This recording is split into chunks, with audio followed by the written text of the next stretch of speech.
Hello everyone, welcome to our today's topic. Today's topic is properties of nerve fibers. आज हम nerve fibers की अलग अलग properties को देखने वाले हैं. क्या है nerve fibers? जो न्यूरॉन होते हैं, इनके न्यूरॉन में ये जो पोर्शन है that is known as axon, ये axon को ही हम nerve fibers बोलते हैं. बहुत सारे nerve fibers के जब bundles बन जाएंगे तो इन्हीं को हम बोल देंगे nothing but fasciculus, जो कि आगे चल के हम उसको बोलने वाले हैं नर्व. ओके, तो ये जो नर्व फाइबर्स है, नर्व फाइबर्स यानी क्या, ये जो एक्सॉन का पोर्शन है इसी को हम नर्व फाइबर बोल रहे हैं.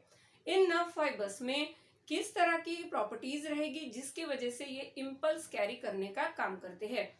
Neurons are structural functional unit of nervous system. इनको हमने नर्वस सिस्टम का स्ट्रक्चर और फंक्शनल यूनिट बोला. हमने इनको ऐसा क्यों बोला? क्यों करके इनके अंदर ये एबिलिटी है कि ये इम्पल्स को एक प्लेस से दूसरे प्लेस पर कैरी कर सकते हैं. इम्पल्स यानी क्या करना है? इम्पल्स यानी मैसेज को कैरी करना है. मैसेज को कैरी अगर करना है तो इन नर्व फाइबर्स के अंदर कुछ ना कुछ एबिलिटी होना चाहिए जिसकी वजह से ये यहाँ से इम्पल्स एक प्लेस से दूसरे प्लेस पर ले जा सके. इनकी जो एबिलिटीज है उनको आज हम स्टडी करने वाले हैं. That is properties of nerve fibers. तो let's start with properties. Properties में आज हम देखेंगे एक्साइटेबिलिटी, जिसी को हम इरिटेबिलिटी भी बोलते हैं. Number 2 conductivity, next stimulus, summation effect, all or none law, refractory period, synaptic delay, synaptic fatigue and velocity. Last one that is the velocity. Velocity यानी रेट ऑफ ट्रांसमिशन. तो let's start with one by one. पहली हमारी ability है that is the property known as excitability. Excitability को ही हम यहाँ पर जो है इरिटेबिलिटी भी बोल रहे हैं. नाउ क्या है ये प्रॉपर्टी? जो नर्व सेल्स है, इन नर्व सेल्स की जो मेम्ब्रेन होती है ये मेम्ब्रेन पोलराइज होती है. अब इसका मतलब क्या है? ये सपोज यहाँ पर हम अगर मेम्ब्रेन देखें तो ये मेम्ब्रेन को इस तरह में यहाँ पर ड्रॉ कर रही हूँ. बाहर जो चार्ज रहेगा वो ऑलवेज पॉजिटिव होता है और अंदर का जो निगेटिव. कब? जबकि ये रेस्टिंग पीरियड में रहेगी. रेस्टिंग पीरियड यानी ये मेम्ब्रेन जब किसी भी कोई स्टिमुलस को कैरी नहीं कर रही है तो इस तरह के पीरियड को हम बोलेंगे रेस्टिंग पीरियड. ये जो रेस्टिंग पीरियड में रहेगी तो ये पोलराइज होती है. पोलराइज जो है इस वजह से ही ये स्टिमुलस को कैरी कर सकती है. स्टिमुलस को कैरी करना यानी स्टिमुलस को लेना और इम्पल्स को कैरी करना. अब स्टिमुलस क्या है? स्टिमुलस कोई भी केमिकल जैसे कि एसिड बेस, फिजिकल जैसे कि cold, temperature, pressure, humidity etcetera. फिर यहाँ पर जैसे कि कोई इन्वायरमेंटल फैक्टर हो सकता है, कोई भी फैक्टर यहाँ पर जो है जिसको हम नर्व को जो जाकर एक्साइट कर सकता है उसी को हम बोलते हैं स्टिमुलस. स्टिमुलस यानी क्या? Any detectable change in internal and outer environment. किसी भी आउटर और इंटरनल इन्वायरमेंट में कोई डिटेक्टेबल चेंज होता है इसके, तो इसी को हम क्या बोलेंगे? स्टिमुलस. इस स्टिमुलस को लेकर नर्व इम्पल्स को कैरी करती है. इसी एबिलिटी को हमने क्या बोला? एक्साइटेबिलिटी. अब next to that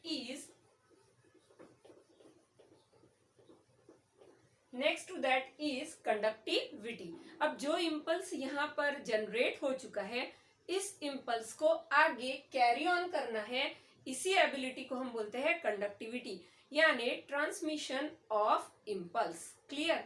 now next to that is stimulus. अभी हमने देखा स्टिमुलस क्या है? Any detectable change in external and internal environment. कोई भी ऐसा चेंज जो एक्सटर्नल और इंटरनल एनवायरमेंट में हुआ है.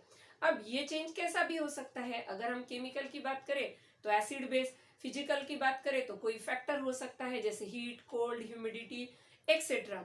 अब अगर हम इससे भी आगे जाए, कोई मैकेनिकल इंजरी हो सकती है, मैकेनिकल स्टिमुलस कैसा होगा, जैसे किसी को कोई इंजुरी हो गई, कोई इन्वायरमेंटल फैक्टर हो सकता है, कोई भी फैक्टर जो कि यहाँ पर चेंज कर सकता है इस एनवायरमेंट के, जो यहाँ का पोर्शन है उसके एनवायरमेंट में कोई भी चेंज कर सकता है, वो है स्टिमुलस। और स्टिमुलस उसको हम कब बोलेंगे, जब वो नर्व को एक्साइट कर सकता है, यानी इस नर्व फाइबर में जब वो एक्साइटेशन ला सकता है तभी उसको हम स्टिमुलस बोलने वाले हैं। क्लियर है स्टिमुलस। अब स्टिमुलस को हम तीन जो है यहाँ पर अलग अलग हेडिंग्स में पढ़ने वाले हैं।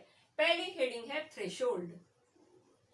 अब थ्रेशोल्ड स्टिमुलस यानी क्या, अब जब स्टिमुलस जो है स्टिमुलस की इंटेंसिटी इतनी हो जाएगी कि वो इम्पल्स को कैरी कर सकता है, उस तरह के जो स्टिमुलस रहेंगे उसको बोलेंगे थ्रेशोल्ड स्टिमुलस, यानी इतना तो होना ही चाहिए इम्पल्स को कैरी करने के लिए।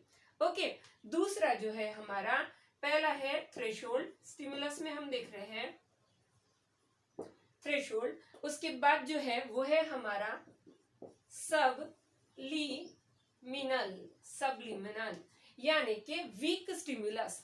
वीक स्टिमुलस यानी ऐसा स्टिमुलस जो कि कोई भी चेंज या कोई भी इफेक्ट यहाँ पर करने वाला नहीं है, यानी कि इसके इस तरह का कोई भी चेंज जिसका कोई भी इफेक्ट हमारे जो इम्पल्स कैरी होना चाहिए उस पर होगा नहीं। मतलब ये स्टिमुलस कोई भी प्रकार की जो है यहाँ पर चेंज क्रिएट करेंगे नहीं, इनको हम क्या बोल देंगे, सबलिमिनल। अब नेक्स्ट टू दैट इज सुप्रालिमिनल। अब सुप्रालिमिनल यानी कि किस तरह के, देखो सबलिमिनल को हम वीक स्टिमुलस भी बोल सकते हैं। दूसरे है सुप्रालिमिनल। सुप्रालिमिनल यानी कैसे, ये स्ट्रॉन्ग इंपल्सेस है। स्ट्रॉन्ग यानी कैसे, अब जो थ्रेशोल्ड स्टिमुलस है यानी मिनिमम इतनी इंटेंसिटी तो होनी ही चाहिए, उससे ज्यादा, उससे भी ज्यादा जब स्ट्रॉन्ग इंपल्स होगा, यानी जो स्ट्रॉन्ग जो ये रहेगा स्टिमुलस जो इंपल्स कैरी करने के लिए रहेगा, वो किससे ज्यादा रहेगा, ये थ्रेशोल्ड से, उसको हम क्या बोल देंगे, सुप्रालिमिनल। लेकिन ये कितना भी ज्यादा रहो, इसकी इंटेंसिटी, इसका जो डिग्री है वो कितना भी, इसका जो डिग्री ऑफ, जैसे हम बोल सकते हैं इसका जो डिग्री है इंटेंसिटी का, वो कितना भी ज्यादा हो, लेकिन जो यहाँ से जो इम्पल्स कैरी करना है, यानी जो इम्पल्स जो होने वाला है वो कैसा होगा, जितना थ्रेशोल्ड से हुआ। इंटेंसिटी कितनी रहेगी, जितनी थ्रेशोल्ड स्टिमुलस की थी उतनी ही किसकी रहेगी, सुप्रालिमिनल की। No doubt it is strong stimulus, but जो इम्पल्स की इंटेंसिटी रहेगी वो उतनी ही रहेगी जितनी थ्रेशोल्ड की है। क्लियर है। इसको हमने क्या बोला, स्टिमुलस। देखो स्टिमुलस को हमने तीन हिस्सों में डिवाइड किया। एक थ्रेशोल्ड यानी मिनिमम इतनी जरूरत है इंटेंसिटी की। फिर अगला स्टिमुलस कैसा है, वीक है, जिसका कोई भी इफेक्ट होगा नहीं।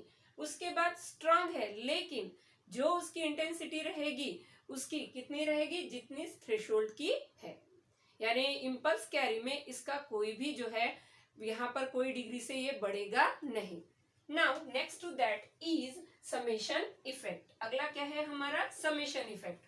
अब समेशन यानी क्या, बहुत देखो जो हमारे सबलिमिनल है, अगला हम जो पढ़ रहे हैं वो है समेशन इफेक्ट।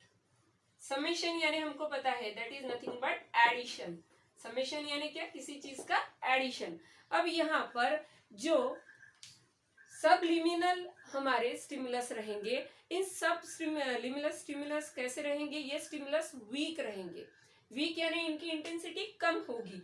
अब ये जो वीक है ये अगर कंटिन्यू एक के बाद एक बहुत सारे यहाँ जनरेट होते चले गए, देखो अगर सिंगल है तो कोई भी इफेक्ट होगा नहीं, कोई भी चेंज नहीं होगा। लेकिन अगर ये कंटिन्यूस एक के बाद यहाँ पर जनरेट होते चले गए तो इन सबको अगर जोड़ दिया जाए तो ये इम्पल्स को यहाँ पर जनरेट कर सकते हैं। ये क्या कर सकते हैं, यहाँ पर इम्पल्स को जनरेट कर सकते हैं, यानी टुगेदर सबका जब हम समेशन करेंगे सारे वीक जो स्टिमुलस है इनका, तो ये इम्पल्स को जनरेट कर सकते हैं। इसीलिए हमने इनको क्या बोला, summation effect. Now next to that is all or none law. All or none का क्या मतलब है, ऑल और नन मतलब जो ये हमारी नर्व फाइबर्स रहेगी ये किस तरह इफेक्ट करेगी। एक तो ये कंप्लीट अपने लेंथ, जितनी भी लेंथ होगी, ये लेंथ वेरिएबल रहेगी अलग अलग नर्व फाइबर्स में। जितनी भी लेंथ रहेगी इसके कंप्लीट जो है ये कंडक्ट कर सकती है, अदरवाइज ये कोई भी इंपल्स को कंडक्ट नहीं कर सकती। कैसे? अगर स्टिमुलस बहुत वीक रहा, बहुत वीक यानी सुप्रालिमिनल, थ्रेशोल्ड से भी नीचे है, थ्रेशोल्ड तो होना ही चाहिए पर उससे नीचे है, तो इसमें कोई भी चेंज होगा नहीं। एक तो पूरी तरह से इंपल्स को कैरी किया जाएगा, अदरवाइज कोई भी इंपल्स यहाँ कैरी हो नहीं सकेगा। इसीलिए हमने इसको क्या बोला, all or none law. Clear है? अगला जो है वो है रिफ्रैक्टरी पीरियड। अब रिफ्रैक्टरी पीरियड का मतलब क्या है? इंपल्स को, ये रिफ्रैक्टरी पीरियड जो है वो मिली सेकेंड्स का होता है, बहुत बहुत ही कम। ये जो रिफ्रैक्टरी पीरियड है, एक बार जो यहाँ से इंपल्स कैरी हो जाएगा, ये इंपल्स कैरी होने के बाद ये जब तक ट्रांसमिट होगा नहीं, नर्व इस पीरियड में फिर से एक्साइट नहीं की जा सकती, यानी nerve fail to excite in this period, that's why it is known as refractory period, जिसको हम यहाँ पर नर्व का जो है वो ब्रेक बोल सकते हैं। नर्व क्या करती है? ब्रेक लेती है। एक इंपल्स को कैरी करने के बाद दूसरे इंपल्स को कैरी करने के बीच का जो पीरियड है, यानी बीच का जो ब्रेक है, उसी को हमने बोला रिफ्रैक्टरी पीरियड।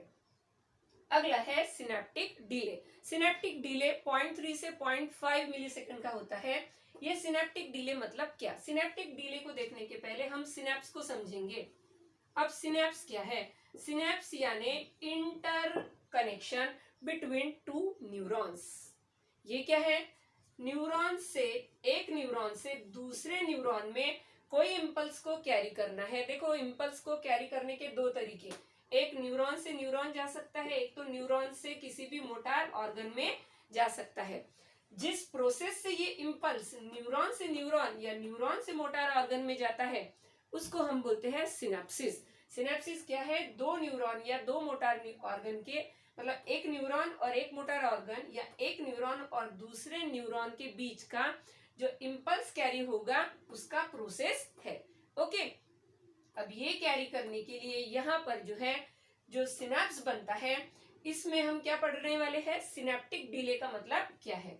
अब ये जो एक्सॉन्स होते हैं एक न्यूरॉन के, और ये सपोज है डेंड्रॉन्स दूसरे न्यूरॉन के, axon will overlap on the dendrons of another neuron to give away the message. ये क्या करेंगे? देखो, इनका काम क्या है? मैसेज को साइटोन बॉडी से दूर ले जाना है, take away from the cyton body.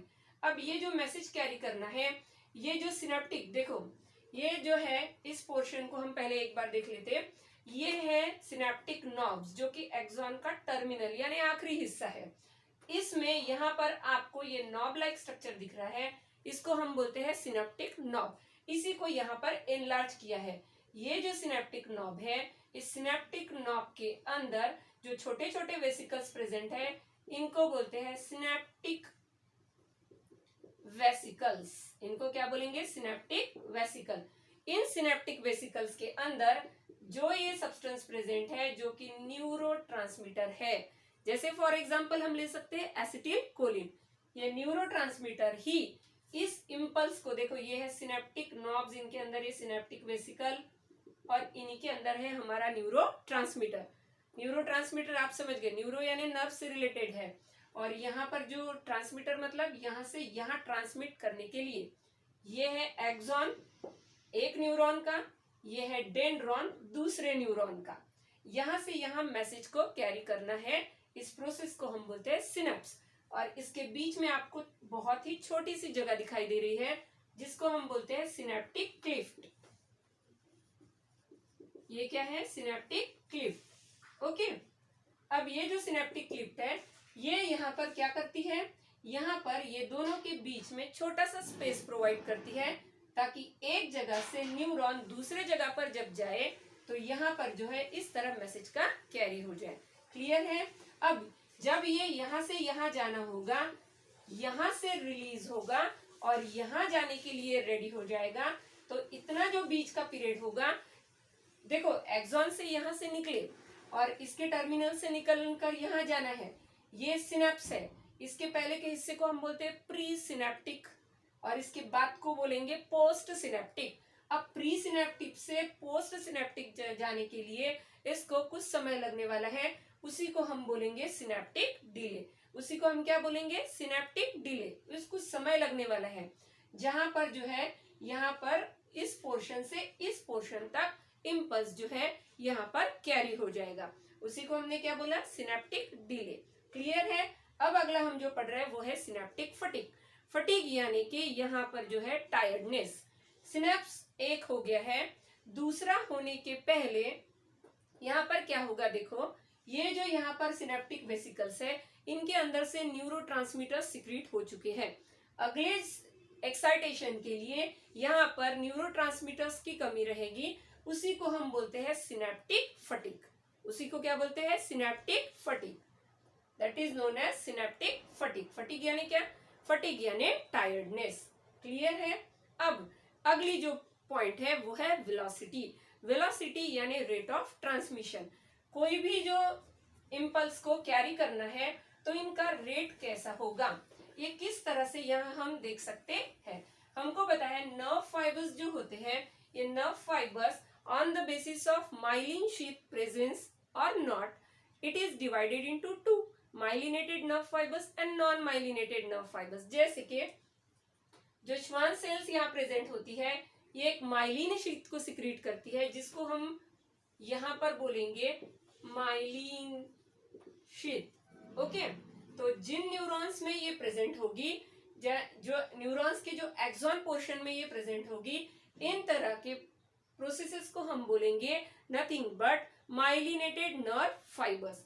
और जिनमें ये एब्सेंट होगी उसको हम बोलेंगे नॉन माइलिनेटेड नर्व फाइबर्स। अब ये माइलिनेटेड और नॉन माइलिनेटेड नर्व फाइबर्स हमने क्यों देखे, क्यों करके जब हम अब इन इम्पल्सेस की वेलोसिटी देखने वाले हैं तो इस पर ये अफेक्ट करती है। अब दो माइलिन शीथ एक दूसरे से बीच में इंटरप्ट हुई है, इसको हम बोलते हैं नोड्स ऑफ रैनवियर। ये क्या है, नोड्स ऑफ रैनवियर। अब ये जो नोड्स ऑफ रैनवियर है, इसमें इम्पल्स इस तरह से जंप होते हैं from one node to another. Okay, अब वेलोसिटी जो है यानी कि rate of transmission of impulse will be studied under rate of transmission. कैसे पढ़ेंगे हम, हाई और लो। रेट ऑफ ट्रांसमिशन कब हाई होगा, ये जब नर्व फाइबर्स लॉन्ग और थिक रहेंगे तो तब जो है रेट ऑफ ट्रांसमिशन हाई होगा। जब ये शॉर्ट और थीन रहेंगे तो रेट ऑफ ट्रांसमिशन लो होगा। होमियोथर्म्स में ये हाई होगा। होमियोथर्म्स यानी वार्म ब्लडेड एनिमल जैसे कि mammals, birds etcetera. Next to that are cold blooded animals, जिनको हम जो है पाइकिलोथर्म्स भी बोलते हैं। ये जो ऑर्गेनिजम्स है, ये कौन कौन से, देखो जो वार्म ब्लडेड होते हैं वो एक्सटर्नल और इंटरनल टेम्परेचर को मैनेज करने के लिए जो है यहाँ रिस्पॉन्सिबल होते हैं, लेकिन कोल्ड ब्लडेड एनिमल्स कुछ ही इंटरनल और एक्सटर्नल टेम्परेचर में ये इस तरह से जो है यहाँ पर पैचअप नहीं कर सकते। तो ये कौन कौन से एनिमल्स रहेंगे, जैसे कि fishes, reptiles, amphibians etcetera. Now next to that, high rate of transmission of impulse will be also seen in voluntary fibres. Voluntary fibres यानी कैसे, जो कि हमारे जो है विश से चलते हैं। दूसरे जो है rate of transmission will be low in involuntary. Involuntary यानी इस तरह के जो फाइबर्स जो कि हमारे इच्छा से नहीं चलेंगे, यानी हमारी विल इसमें कोई भी काम आएगी नहीं, इसीलिए हमने इनको क्या बोला, इनवॉलेंट्री। वॉलेंट्री की अगर हम बात करें तो रेट ऑफ ट्रांसमिशन कैसा है, 100 to 120 m पर सेकेंड, और इनमें अगर बात करें तो 10 to 20 ओनली। यानी आप देख सकते हैं इसमें रेट ऑफ ट्रांसमिशन बहुत हाई है और इसमें जो है कम है। इस तरह के जो रेट ऑफ ट्रांसमिशन जिनमें हाई है वो कौन से नर्व फाइबर्स है, वो है मेड्यूलेटेड नर्व फाइबर। मेड्यूलेटेड को हम माइलिनेटेड भी बोलते हैं। ये जो है इस तरह के नर्व फाइबर्स होते हैं माइलिनेटेड नर्व फाइबर्स। क्रैनियल और स्पाइनल नर्व्स में माइलिनेटेड नर्व फाइबर्स हम देख सकते हैं, वाइल जिनमें इस तरह की शीट प्रेजेंट नहीं होंगी वो है नॉन मेड्यूलेटेड और नॉन माइलिनेटेड फाइबर। एएनएस और एसएनएस में यानी ऑटोनोमस नर्वस सिस्टम और सोमैटिक नर्वस सिस्टम में हम इस तरह के जो है नॉन मेड्यूलेटेड नर्व फाइबर्स देखते हैं। क्लियर है। अगर हमको वेलोसिटी को सिंगल अगर इसमें बोलना होता तो velocity is directly proportional to diameter of the neuron. Neuron के डायमीटर से ये क्या रहेगी, डायरेक्टली प्रोपोर्शनल। ज्यादा है तो high will be the rate of transmission, यानी वेलोसिटी विल बी हाई, और कम है तो low will be the rate of transmission, यानी कि ये वेलोसिटी कैसी हो जाएगी, लो हो जाएगी। नर्व में जो एक्साइटेशन होगा जिससे इंपल्स कैरी करना है, देखो जो नर्व फाइबर्स रहेंगे जब तक वो एक्साइट नहीं होती, एक्साइट होना यानी उनके चार्ज में डिफरेंस नहीं आता, तब तक ये कोई भी इंपल्स कैरी नहीं कर सकती। वो रेस्टिंग पीरियड में होगी यानी पोलराइज रहेगी। ये मेम्ब्रेन्स में जब चेंजेस होते हैं और एक्शन पोटेंशियल जनरेट होता है, एक्शन पोटेंशियल जनरेट होना यानी क्या, इनके चार्ज में चेंजेस होना, तभी ये किसी इंपल्स को कैरी कर सकती है। तो नर्व में जो नर्व फाइबर्स रहेंगे उनके अंदर कौन कौन सी एबिलिटी होनी चाहिए, एक्साइटेबिलिटी, कंडक्टिविटी, वो किसी भी इंपल्स को जब कैरी करेगी तो स्टिमुलस जो है वो थ्रेशोल्ड स्टिमुलस इतना तो होना ही चाहिए। फिर अगर वीक है और कंटिन्यू एक के बाद सेम वीक तरह के इंपल्सेस स्टिमुलस आ रहे हैं तो उनका क्या कर दे सकती है, वो समेशन कर सकती है और फिर इंपल्स को जनरेट किया जा सकता है। ऑल और नन लॉ क्या है, पूरे के पूरे लेंथ के थ्रू आउट जो है कंडक्शन हो जाएगा, अदरवाइज कहीं पर भी कंडक्शन होगा नहीं, यानी कि सुप्रालिमिनल अगर यहाँ स्टिमुलस है तो कोई भी कंडक्शन होगा नहीं। Next to that is refractory period. फिर synaptic delay, synaptic fatigue and velocity which is directly proportional to diameter of the neuron. इतनी सब एबिलिटीज यानी इतनी सब प्रॉपर्टीज होने की वजह से ही नर्व फाइबर्स इंपल्स को कैरी कर सकते हैं। Hope today's lecture will be helpful for you. Have a nice day everyone.